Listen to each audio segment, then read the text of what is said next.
It is due to the underlying systemic disorders. The inflammatory, for example, fibrosis or vasculitis or a neoplastic process, sometimes metabolic disorders like diabetes. Today's scenario is on infection. We had a child assessment. So we admitted the child and treated. The child had disseminated skin infections. So on screening, we found similar dissemination in the basic nerve. So you find out what it is. I invite Dr. Shri to discuss the case. And Dr. Vaishnavi will briefly discuss the issue.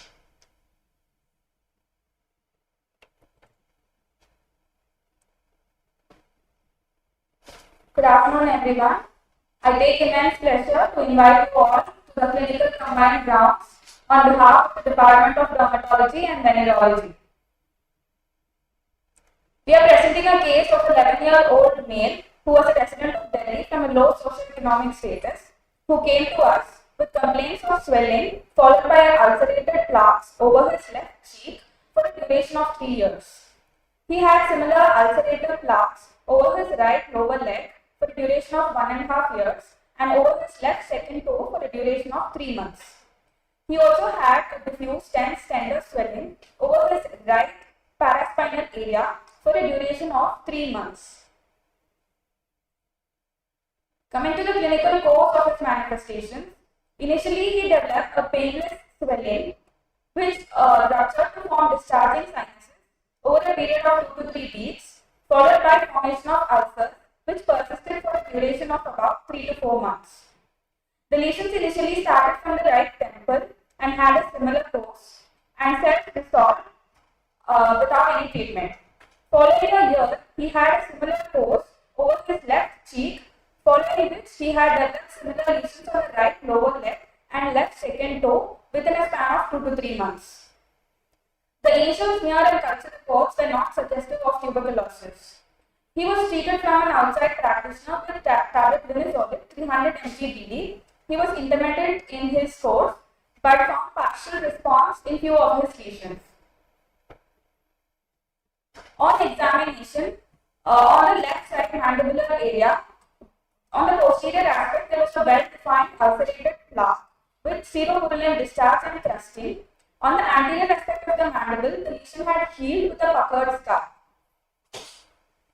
He had lesions on the anterior aspect of his left lower leg. They were almost linearly arranged, erythematous margins with induration, and there were crusted plaques with ulcers and discharge. On his toe, left side second toe, he had a fusiform tender swelling, overlying which there was ulcer and crusting. On his right paraspinal area, there was a 8 or 7 centimeters swelling, which was smooth, non-tender, firm in consistency, and not really mobile. He did not have any sensory motor or autonomic dysfunctions. There were no systemic complaints in the patient. He did not have any contact with any tuberculosis, or there was no family history of tuberculosis. He did not have any history of recurrent ear discharge, pneumonia, frequent hospital admissions, or recurrent abscesses in the past. On examination, we found that he had pallor. There were multiple lymph nodes involved in the form of submandibular, the cervical lymph nodes groups 3, 4, and 5, and inguinal lymph nodes, which were multiple, mildly tender, 2 to 3 centimeters in size. They were mobile, non-mentored, and soft to firm in consistency.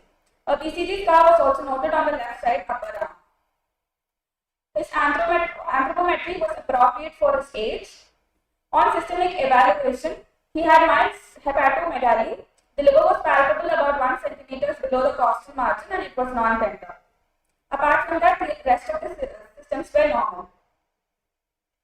Based on the history and clinical examination, we came to a diagnosis of multifocal scrophulodema with tuberculous dactylitis and paraspinal abscess. We proceeded with the investigations. He had a hemoglobin of 7 and his iron profile showed iron deficiency anemia. His ESR and CRP were elevated and his viral markers were negative. A Mantoux test was done which showed positive. It was about 35 into 15 millimeters in duration. A pus culture was sent from the ulcer over the left lower leg and and it showed positive for Mycobacterium tuberculosis in liquid culture. However, the urine was negative for MTB. The tissue biopsy was also sent for Zettin staining, which is negative for MTB. Previously, it was worked out from the pediatric team for primary immunodeficiency, but the reports are within normal limits. Now, I request Dr. Vandana to discuss about the biopsy and FNAC findings of this patient. A biopsy was done from the left lower leg ulcer, and aspirate was sent from the parotid swelling and the cervical lymph nodes.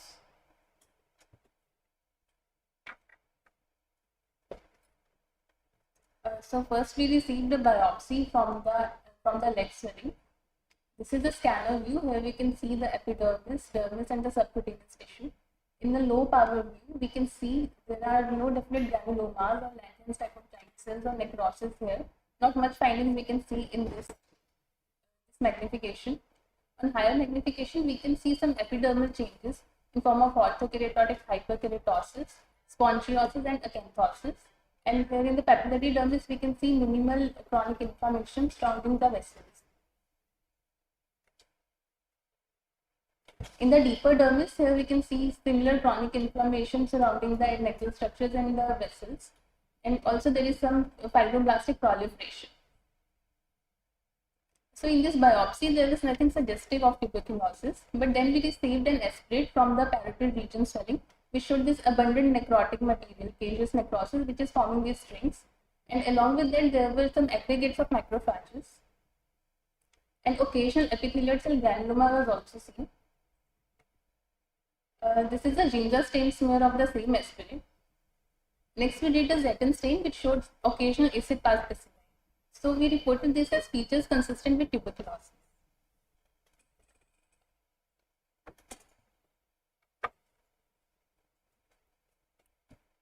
Good afternoon, everyone. I'm Dr. Shivani, and I'll be covering the urological aspect of this patient. First of all, few radiographs with positive findings. This is the frontal radiograph of the right ankle, which showed increase of tissue around the lateral malleolus, and underlying, as you can see, shows a lytic permeative lesion in the fibular epiphysis. There was no obvious periosteal reaction. In the similar frontal X-ray of bilateral feet, we can see increased soft tissue in the left second digit, which with underlying ill-defined lytic areas. These are typical features of tubercular dactylitis and tubercular osteomyelitis. Now coming on to the CCT chest and abdomen, we can see on the mid images in the axial sections, there are multiple centrilobular nodules, as we can see in bilateral lungs. In the post-contrast images, there is a peripherally enhancing collection noted in the bilateral iliopsoas region. On the right side, this collection is seen to extend along the right quadratus lumborum muscle to involve the bilateral paraspinal muscles. There was a peripherally enhancing collection noted in the prevertebral and the presacral region as well. Intraspinal extension of the collection can also be seen, but we will discuss about it in the MRI. The collection was seen to extend along the right sciatic foramina to involve the right gluteus medius muscle. In the liver, there were few hypodense lesions noted in the right lobe. These were suggestive of granulomas. In the sagittal and axial bone reconstruction, we can see ill-defined lytic areas in the L3, L4, L5 vertebra. In the right pedicle and the transverse process of L4 vertebra. In the left L4 and L5 palatal joint, left L5 neural phenomena, and in the sacral body of the anterior distal. Now coming on to the MRI images, these are the sagittal detuvated images which shows malformation in L3, L4, L5, S1 and S2, which appears T2 hyperintense.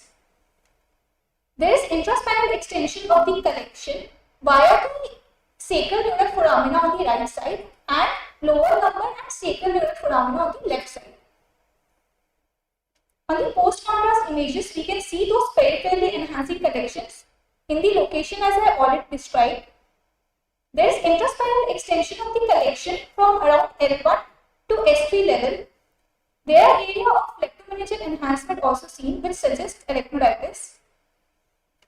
In the axial post-contrast images, we can see the extension of collection via the multiple neural foramina, and this is seen to displace the cord towards the left anterior side.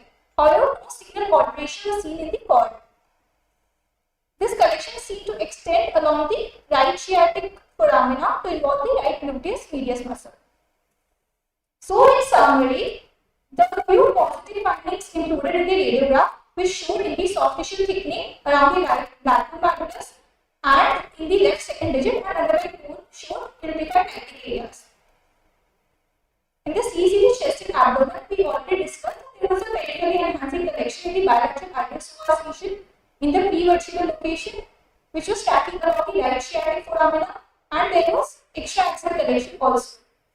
The post-contrast MRI images revealed further neural foramina extension and the intraosseous collections as well.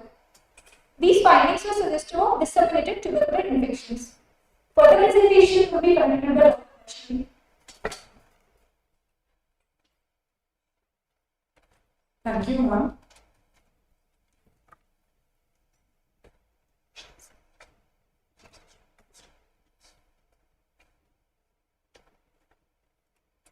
Based on the history, clinical examination and investigation, we came to a diagnosis of disseminated scrophulodoma with multiple systemic involvement including the lungs, liver, spine and bones.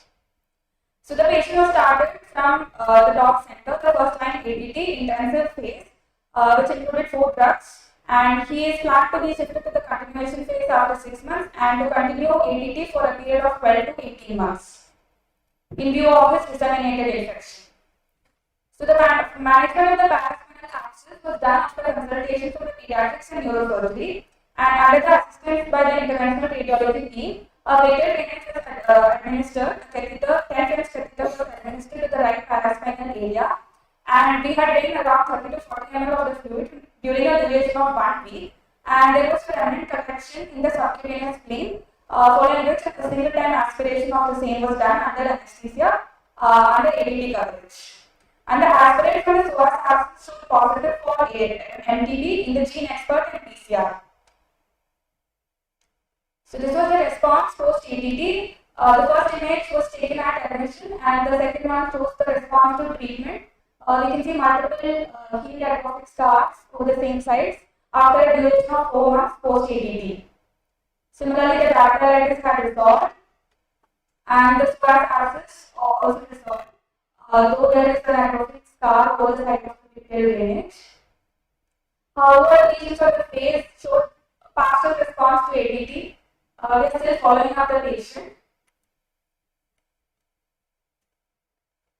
Thank you, Shruti. I shall now be presenting the review of literature. So, cutaneous tuberculosis accounts for about 0.5 to 2% of all extrapulmonary TB, and 1/3 of patients of cutaneous tuberculosis also have systemic focus. And the presence of systemic focus is more common in children. Commonly, cutaneous tuberculosis is caused by Mycobacterium tuberculosis, but it can also be seen post BCG vaccination via M. bovis. When we classify cutaneous tuberculosis, we classify them as true tuberculosis, that is infections, or hypersensitivity reactions called tuberculosis. True tuberculosis can be primary tuberculosis, which includes the on first time exposure tuberculous chancre and biliary tuberculosis, and secondary tuberculosis in pre-exposed individuals, which can lead to scrophulodema, tuberculosis vericosa cutis, and tuberculous gamma or tuberculous metastatic abscesses that are seen in, as well as oro-facial tuberculosis that are seen in the scrophulodema, the tubercular metastatic abscesses and oro-facial tuberculosis are seen towards the lower immunity pole, whereas the lupus vulgaris as well as TBVC or tuberculosis vericosa cutis are seen in the good immunity pole. And tuberculates include lichen scrophulosaurum and papillonecrotic tuberculosis. Within these types of cutaneous tuberculosis, in children, scrophulodema is the most common presentation. And in India, in 32% of patients of cutaneous tuberculosis and in 66% of children are scrophulodema.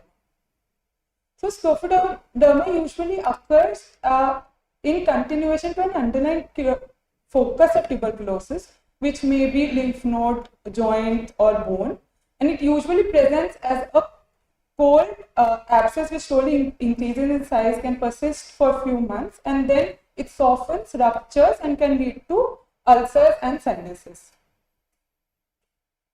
which typically heal with depressed scars. Scrophulodema can also be very extensive, which can have multiple communicating abscesses, which can ulcerate and lead to discharging sinuses with these finger-like projections communicating with each other. Such a presentation is called tuberculous gumma. We need to note that even scrophulodema can be distant and multifocal. Here we can see a multifocal bony involvement or segmental, as well as it can coexist with other cutaneous forms of tuberculosis. So this is a picture showing scrophulodema coexisting with tuberculous varicosa cutis and lupus vulgaris. In scrophulodema, since it's seen towards the lower immunity pole, in up to 60% of cases we can have systemic involvement. As I discussed, in patients who have predisposing factors like malnutrition, immunosuppression, or other malignancies, due to hematogenous dissemination of the organism during periods of lowered resistance, we can see more extensive presentations called scrophulous gummas. Lupus vulgaris occurs in patients with moderate immunity who are pre-exposed, and usually starts as a papule which slowly increases in size to lead to a plaque which has peripheral activity and erythema, and it can heal. It heals with scarring and atrophy in the center. Like scrophulodema, even lupus vulgaris can have multifocal presentation and even mucosal involvement. In inoculation TB is also known as inoculation TB in previously exposed people with moderate to good immunity leads to TB varicosa cutis. And in patients who are severely immunosuppressed and have disseminated systemic TB, particularly the GI TB, they can also get oro-facial tuberculosis. One form of extensive primary TB is acute miliary TB, and other form is the TB Shankar. If patients develop a type 4 hypersensitivity to M tuberculosis, they can get tuberculitis. The true tuberculitis include lichen scrophulosaurum, which is the most common form seen in children, and papillonecrotic tuberculitis. And facultative tuberculitis, that is tuberculitis which are not very specific to TB, include erythema nodosum and erythema indolente. So lichen scrophulosaurum usually presents as skin color to erythematous, follicular and parafollicular papules, which may have overlying lichenoid hue or overlying crusting and can present as grouped lesions. So overall, if we see clinical presentation of cutaneous tuberculosis in children, childhood skin tuberculosis accounts for a majority of cutaneous TB, and scrophulodema and lupus vulgaris are the common clinical forms. Now we are also seeing an increase in the tuberculitis in children, especially lichen scrophulosaurum, and in children, cutaneous tuberculosis is severe, can have protracted course, can have multiple lesions as well as dissemination. And by the same principle, scrophulodema progressing to gummatous lesions, that is scrophulous gumma, is also more common in children. Hence, the morbidities and deformities that occur in children are more severe. I want to reiterate that there is a need of systemic evaluation in patients of cutaneous TB, as a large number of patients with cutaneous TB, irrespective of what spectrum, seem to have systemic involvement. In this large study of about 1,500 patients of cutaneous tuberculosis, they found that irrespective of the spectrum, we can have associated systemic foci of TB. So, compiling what workup we need to do for cutaneous tuberculosis, we need to take a detailed history and examination, do screening tests like Monto, quantifier, and gold as applicable, do a systemic screening, do histopathology culture and PCR, although PCR results in cutaneous tuberculosis have been not very great. We need to do an HIV testing in all cutaneous TB patients and immunodeficiency workup if indicated. As per the index TB guidelines, and cutaneous TB falls in the extrapulmonary TB guidelines, and we need to give 2 months of intensive phase and 4 months of continuation phase, that total 6 months. However, if the patient does not respond to 5 to 6 weeks of treatment of ATT, we might need to rethink a diagnosis or consider resistance. I would like to conclude by saying that scleroderma is the commonest form of cutaneous TB in children, and compared to adults, children seem to have more severe disease with more significant morbidity, and several unusual patterns of cutaneous TB can occur in children, and multifocal involvement with dissemination is more common in children. Hence, the underlying systemic focus of TB should be investigated. Thank you.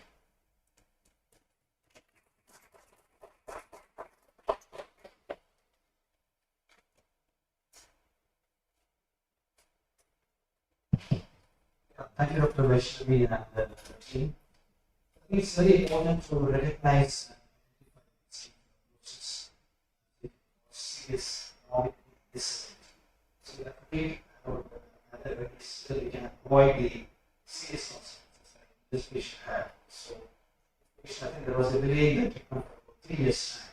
So there is serious disease.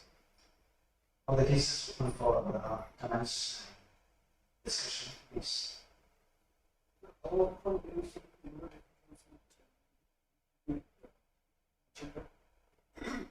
Tuberculosis, no, not really. Yes, please. Features related to the finding. If there is a tendency would be to use towards the femoral tract, it actually penetrates the parasite space.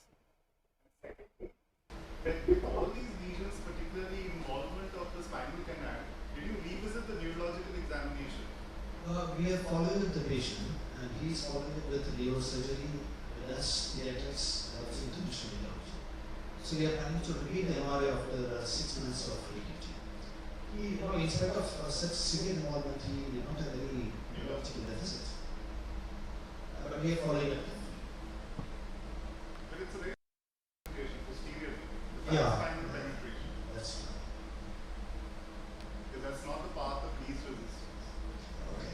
But that's how you get cold Fast abscesses. abscess, yeah, That's how we exactly. get Cold cold abscesses abscesses. drain like that, paraspinal and then along the sciatica. We get them in the chest wall, abdominal wall. I agree that it's far less common compared.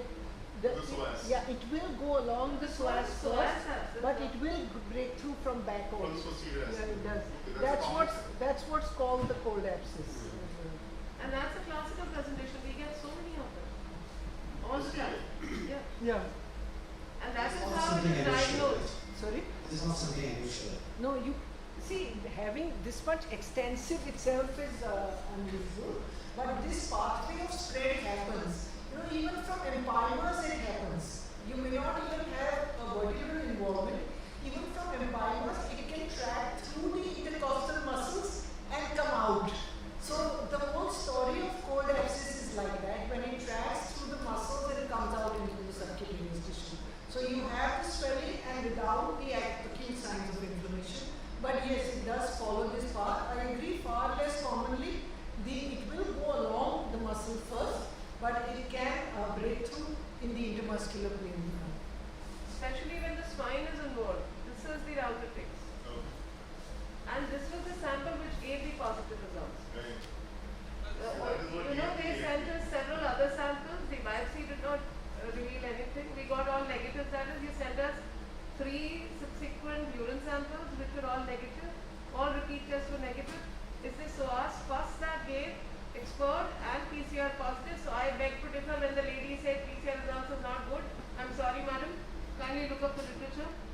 The culture did not grow, possibly the antibiotics. No, Dr. Amam has had a study. I'm not debating that. So inclusion, exclusion criteria of everything has to be seen. What is the study inclusive of? We've done an mRNA which nobody in the world does except us. We've done that with him as well. Culture was did not grow. Possibly the patient was on antibacterial treatment. I think the culture sent him last year, September. That was positive. Acha. Okay. That So was the current sample did not, the culture did not grow. It was, I think, 2022 sample was positive. Right. Because the patient has been on antitubercular since when? I must have missed that. Last 4 months. So what's important? Sorry, I'll just finish. What's important is that before initiation of treatment, if we have the culture, we can also do the drug susceptibility testing, which we could not help you this time. Of course, the last year sample I don't remember, and we could have done the DSP. Yeah, so just yield is better because these axes around the spine, they do not rupture unlike the against the lymph nodes or the joints or the bones. So it's very curious thing, very intriguing thing that why these abscesses around the spine, they don't rupture, they collect, and elsewhere they rupture and form the ulcers and sinuses. Yeah, maybe thicker skin. Yeah, maybe the skin is resistant to inflammation caused by tuberculosis or something else. It's very deep, and then we have small muscular pain. So that's easy. So the culture only from the abscess was positive and not from any of the other Leg lesions also. That's FNSC last. showed AFP positivity. Okay. FNSC from this on cytology showed it. Okay. etc. on the non-dilemma remains the duration of treatment when it is multifocal. Yeah. So I know the dactylitis will require perhaps longer treatment. We had a couple of patients before, so that there is a bone involvement we tend to treat for a longer period of time. I think 12 to 18 months time. Any comments about malnutrition and tuberculosis in children? Because he's having anemia 7.6, and now there's more interest in it because of that study they recently published indicating that food plus medication is better than medication alone. Yeah, I think it's more children with malnutrition, they will have a extensive tuberculosis with a lot of dissemination. So I think there are a lot of really Ramesh also, I think, has mentioned about this. He wasn't malnourished, otherwise he was alright for 8 and 5. Yeah, he's height and weight there. Any new workup done for this child? From pediatrics, they have done a baseline workup, so that's normal. No, I think he's responding well to treatment. All the issues there, I think, completely healed. So I think after 4 months of ETT, so he's doing well now. Even after so much of TB program and detection things, TB is so rampant. So Ashima also knows so many lymphoma cases turned out to be TB, so many malignant suspicion turned out to be TB. Even the heart failure, the big mass, in the recently we had 2 cases turned out to be TB. So I don't know how to control this. What's the diagnostic method? The multi-drug resistant. Yes, The diagnostic method for these was only AFP, so histopathology and AFP positivity. but no other confirmatory method? No, these are all, even last 6 months back, no, a young child presented with the heart mass in the heart. So they were all suspecting some kind of a malignancy. So with the great difficulty with the open heart surgery, they could remove the mass, and it's totally, we have almost emptied the specimen, just tuberculosis, caseous granuloma, and there is AFP demonstrated. The patient is doing really well. So, Yeah, I think the only issue with this patient was the skin biopsy. So we're not sure the classical. maybe the site of biopsy. Or just a very chronic. So that is the reason for the suspicions. Any other points? Otherwise, Can I just add a few not from the manufacturer rewards to their food,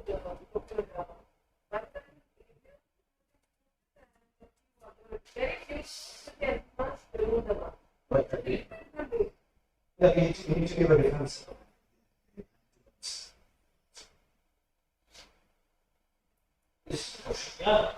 40 years when we used to be on countries full of tuberculosis. Whereas the country is still full of tuberculosis. We have better diagnostic methods, so we have been up different kind of tuberculosis. I think the points to remember is that scleroderma is the second common tuberculosis that we see in clinical practice in dermatology and most common in children. And disseminated disease in adults are in immunocompromised state, but in children it can occur even in the immunocompetent state also. So this is what this is demonstrated. investigate first. I thank all the team members in the nice presentation. I'll invite the second team.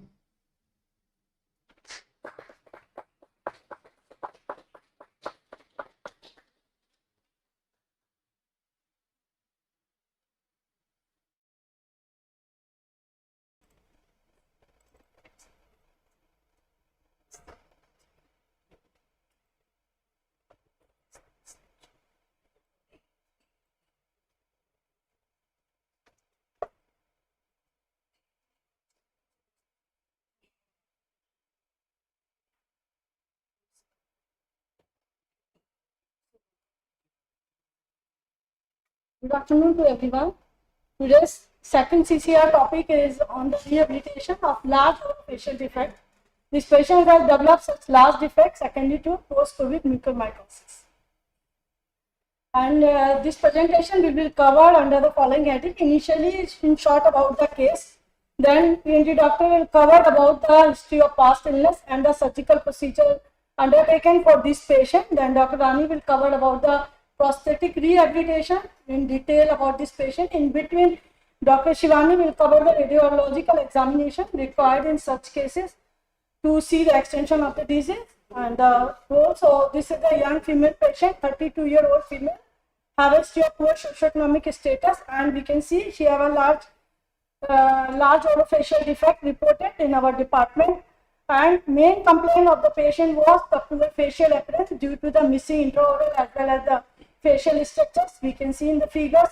And due to the missing intraoral as well as the facial structure, there she has difficulty in mastication as well as speech part was impaired. So as I said, this patient had developed the defect secondary to the rhino-orbital cerebral mucormycosis, and she also had type 2 diabetes mellitus. For that, she has underwent the surgical excision that involved the part of the left cheek as well as complete exenteration of the left orbit and left total maxilla. On the facial structure, part of nose and lip was also dissected along with the cheek, and at that time she has underwent the tracheostomy also. And although these cases can be rehabilitated with a surgical reconstruction, due to the presence of the large defect as well as the presence of the residual disease in the left orbital apex as well as in the cavernous sinus, so surgical procedure was deferred at that time. So now ENT doctor will cover about the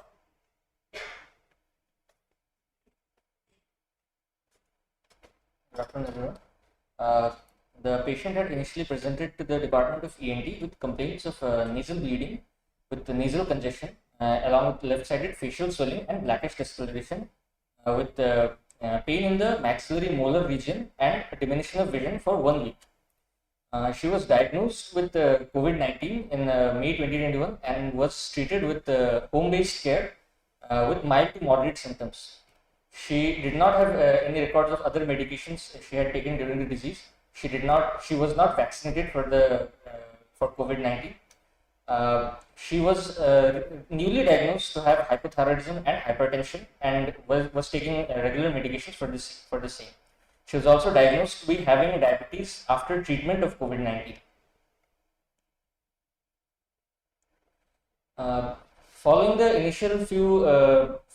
initial week of symptoms, she developed sudden rapidly progressing florid necrosis of the facial tissue with a black scar. It was not associated with any pain. However, she lost her vision in the left eye. Clinically, it looked to be a classical case of mucormycosis. The diagnosis was confirmed with a KOH wet mount, which showed wide, broad aseptic hyphae.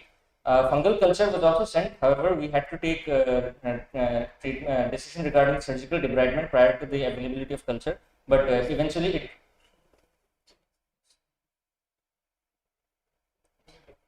yes. Biopsy was also diagnostic of mucormycosis. So we took her in for surgical debridement, in which we have to remove all necrotic tissue until we can find fresh bleed. In her case, we had to go ahead with a left-sided. She was diagnosed with a rhino-orbital cerebral mucormycosis, as she was also having a component in the cavernous sinus. So the surgical debridement, which we had to do for her, was a full thickness excision of the left cheek skin along with the total maxillectomy, along with orbital excentrication under general anesthesia, which was done in 2020.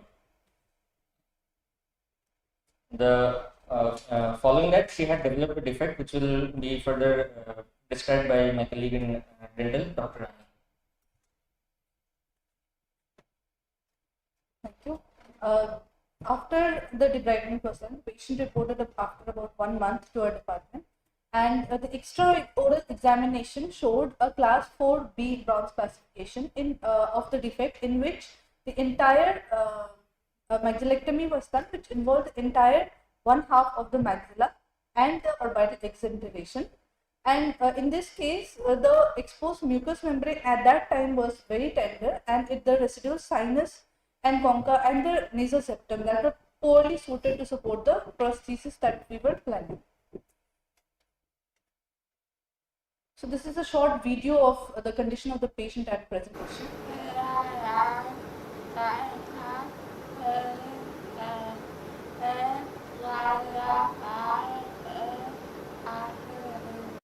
So as you can see, it was very difficult for the patient to perform any function, be it speech or mastication or anything.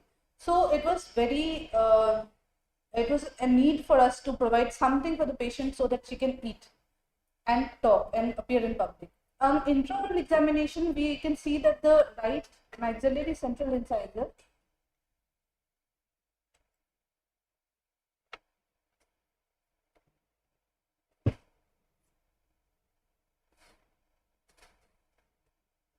as you can see here that the central incisor was showed recession.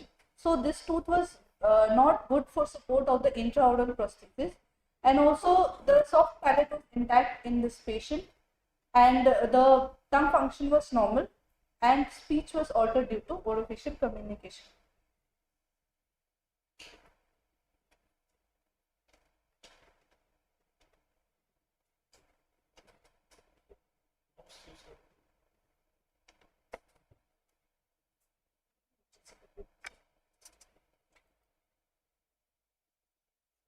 The radiological examination will be covered by Dr. Shivani.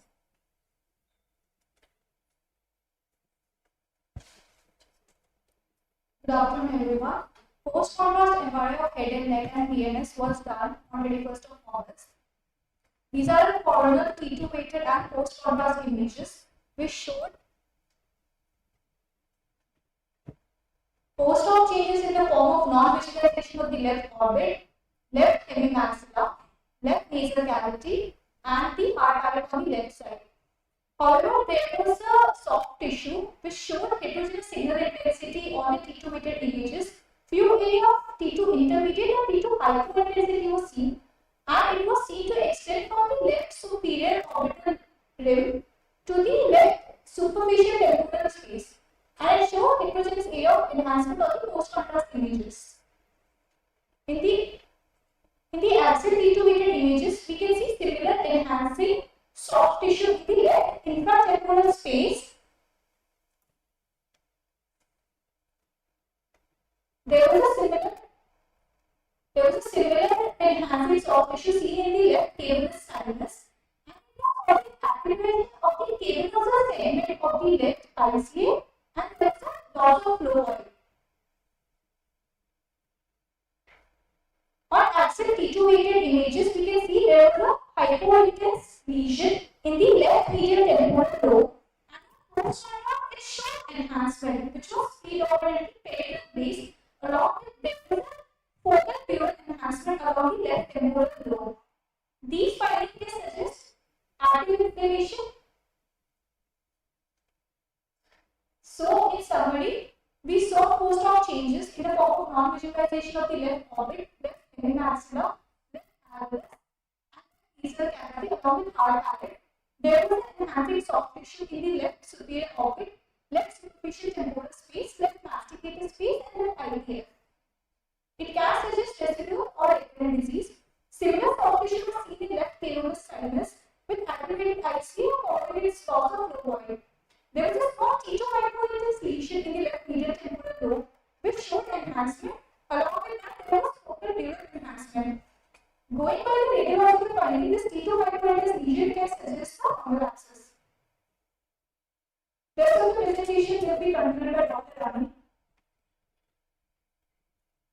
Now we come to the prosthodontic rehabilitation of the orofacial defect. When the patient presents to us, we can see the condition. So we have to provide, until we plan the definitive prosthesis and execute it, we have to provide at least something so that the patient can perform her daily day-to-day life functions. So a temporary orofacial prosthesis is required in such cases to aid in recovery of the patient, as well as to restore the integrity of the oral cavity and to eliminate the need for a large bandage or a dupatta to cover her face whenever she moves out of her place. Next we come to designing of orofacial prosthesis. So such a large defect and such a large prosthesis, it requires an intraoral prosthesis should be provided first, because the extraoral prosthesis will gain some retention and stability from the oral prosthesis, and also we have to make sure that the oral prosthesis as well as the extraoral prosthesis should be as lightweight as possible. There are various methods to retain these two prosthesis, that is the intraoral and extraoral. They include magnets or stud attachments. Also spectacles can be used to retain this, and also integrated implants. Adhesives alone are not very effective because there tends to be movement of the tissues around the defect, and that's how it can lead to dislodgement of the prosthesis.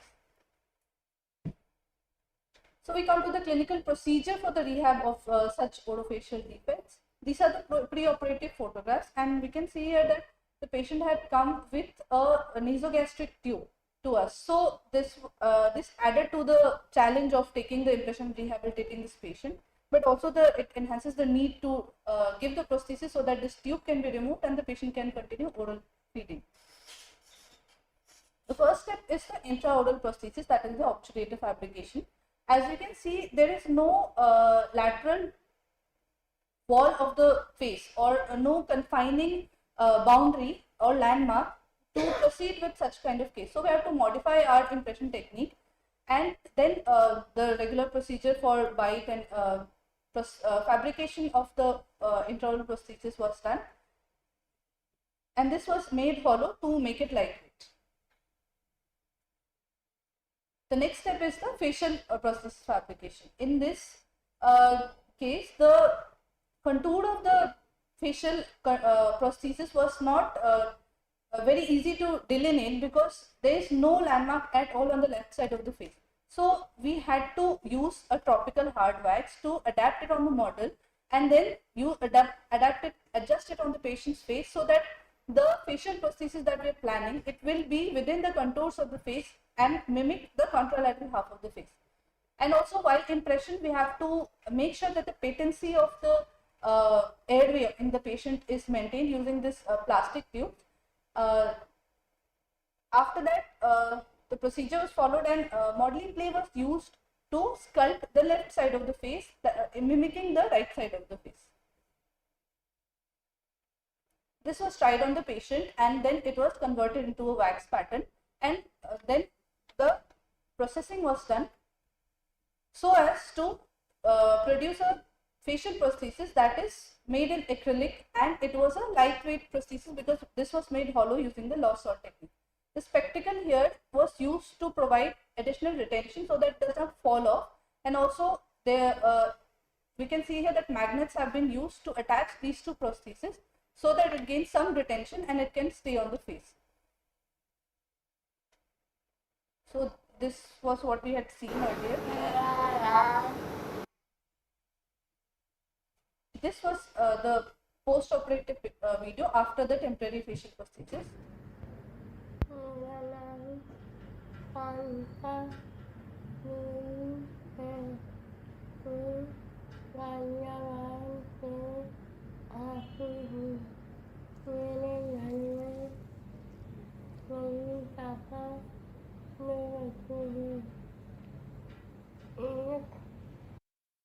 So as we can see in the previous video that the speech was improved, and also the patient was able to drink water, as you can see here.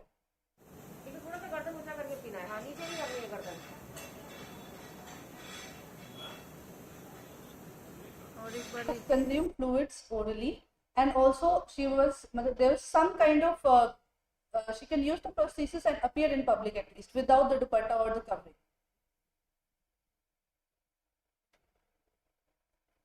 With the temporary facial prosthesis, the disadvantage was that it looks very rigid and not lifelike. Does not appear like it's like the patient is wearing something. So she was obviously we have to provide a definitive orofacial prosthesis. So the procedure was similar to the temporary acrylic prosthesis, except here we added a few more magnets so that it can be retained. The extraoral facial prosthesis can be retained with this prosthesis, and also we added an extra component so that this tooth can be saved and more retention can be added. The wax pattern trial was done on the face and then the processing was done. And also the facial prosthesis, it is quite large, so we have to make it very lightweight so that it does not fall off due to gravity. So it was done using a novel technique. As you can see here, this is the final definitive prosthesis photographs.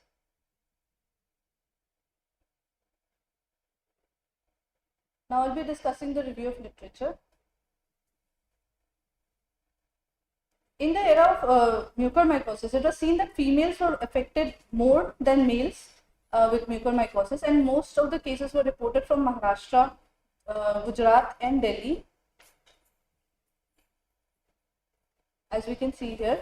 And also the data that was seen, it indicated that the prevalence of mucormycosis was more than 70 times higher in India than the global data. Surgical reconstruction versus the prosthetic reconstruction. Now what should we choose and how do we decide what do we have to do with such cases? So this depends upon the size, location and etiology of the defect as well as the wishes of the patients and affordability. The reconstruction is technically difficult and also the results, it is not predictable, and the aesthetic outcome may be very limited. So a planned surgical reconstruction of the missing soft tissues and bony tissues in combination with the prosthetic rehabilitation of the teeth and certain part of the tissues is required in such large defects. The advantage of a prosthetic rehabilitation is that as we know, in such large defects, one single surgical procedure cannot rehabilitate the entire defect. So multiple surgeries are required, multiple plastic reconstructions are required. So that takes a toll on the patient, especially if the patient is from a poor economic status, and also it takes a long duration of the procedure. Also, the prosthetic rehab is not fixed; it can be removed easily, so we can check for recurrence of the disease.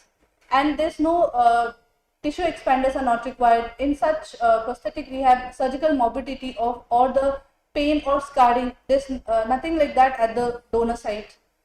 It provides better aesthetics and there's greater stability in form and color and projection as compared to autogenous reconstruction with the prosthetic rehab. Also, overall cost of the surgery is greater. And in case of surgical reconstruction, if the patient is not satisfied or if it is not if the surgical reconstruction is not done correctly, then we cannot plan a remake of the surgical procedure because the tissues become very limited. So that in prosthetic rehab it is an advantage because we can remake the prosthesis anytime that is required. The disadvantages of prosthetic rehabilitation is that daily care is required and high maintenance is required in such prosthesis so as to prevent any kind of infection. The defect, it remains open because the prosthesis at night has to be removed before the patient sleeps. So the defect remains open and the material has a short lifespan of the prosthesis because it's in climatic conditions like India, it is high temperature. So the silicone might degrade with time. So we might need to repack and remake the prosthesis. Lastly, many patients do not perceive the prosthesis as a part of their body and they feel that it is a foreign body. So these are the disadvantages of prosthetic rehabilitation. Sir, it lasts for 3 to 4 years and if it is in a very high temperature then it can reduce. Delhi it takes 2 to 3 years it will take. So in such cases, we need a combined surgical and prosthetic rehabilitation of the large lateral defects. As seen here, this has been taken from a book. So here what happens is that this defect, it included the part of the forehead, the orbit and the left half of the cheeks. So here the reconstruction was done in such a way that partial reconstruction was done and space for the orbit was maintained. So now the patient does not have to wear such a large prosthesis. The size of the prosthesis is limited. So partial reconstruction has to be done in such patients, and then the prosthetic rehab can be done so that it improves the aesthetics of the patient. Also here this case is very similar to our case, where a large part of the face, that this part has been reconstructed, the nose as well as the orbit was involved. So this lateral half of the face, the cheeks have been reconstructed surgically. Now the size of the prosthesis has been limited to this part, that is the orbit and the nose, and that can be rehabilitated with the prosthesis, and this further enhances the aesthetics of the patient. I would like my Dr. Veena ma'am to conclude. Dr. Rani has explained very well how we had rehabilitated a patient with large oro-facial defect with the help of a facial prosthesis. But even then, we put so much effort, patients are not happy after the completion of the rehabilitation because of the movement of the prosthesis. With every oral function, even with the facial expression, there is slight movement of the facial prosthesis. And second limitation, as she has explained, that these prostheses are very short life because of the limitation of the material. Silicones have very short shelf life. In temperate climate may vary from 2.5 to 3 years or maybe 1.5 years only. After that, patient has to come back again and these prostheses has to be repacked. So it's better to rehabilitate as shown in the last slide. These patients have to be rehabilitated with partial surgical reconstruction. So size of the defect can be reduced and partial defect can be restored with the prosthetic rehabilitation. As in case of orbital exenteration, we can understand surgical reconstruction is not possible. And even many cases where mid-facial defects are large or underlying structures are not there, even surgical reconstruction for the mid-facial defect is not possible. Those patient has to be treated with prosthetic reconstruction. But with a combined approach, where with surgery we are reducing the size of the defect and the area which are more mobile, like in this case part of the cheek, which is more mobile, can be rehabilitated or reconstructed using the surgery. Later on, prosthetic rehabilitation can be done for the remaining defect. And for that, definitely our team approach is essential for the betterment of such patients. Thank you.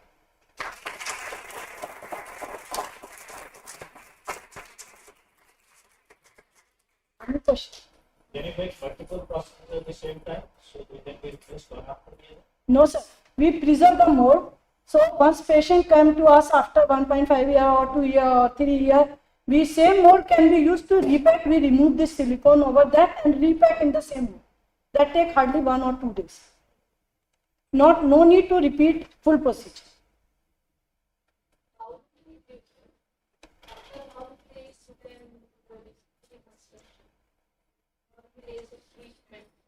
We can do the surgical reconstruction at least after initial healing. Like in this case, when patient was sent to us, healing was, even the underlying soft tissue healing was not complete. The remaining disease was there. So we can make at that time interim prosthesis or temporary prosthesis, so to improve the patient socioeconomic status. Okay, and these two patients, they are diabetic. So you have to take special care for the diabetic. Yes, sir, madam. Both definitely. This patient also underwent for the referred to the endocrinology department. She was for the therapy for the, she was taking medication for diabetes. In the last slide, Dr. Rani has showed that place the implant. In case patient has a diabetes and it is not controlled, so we cannot place the implants because they will not also integrate in the process. Bioprinting, like say since patients want stem cells and bioprinting. Maybe that can be done, but that is under Stem only. There is no case where the surgical reconstruction or reconstruction of the missing part has been done by this. Smaller, Small. nose. But maybe in future. Maybe in future tissue has grown and it's possible. So remarkable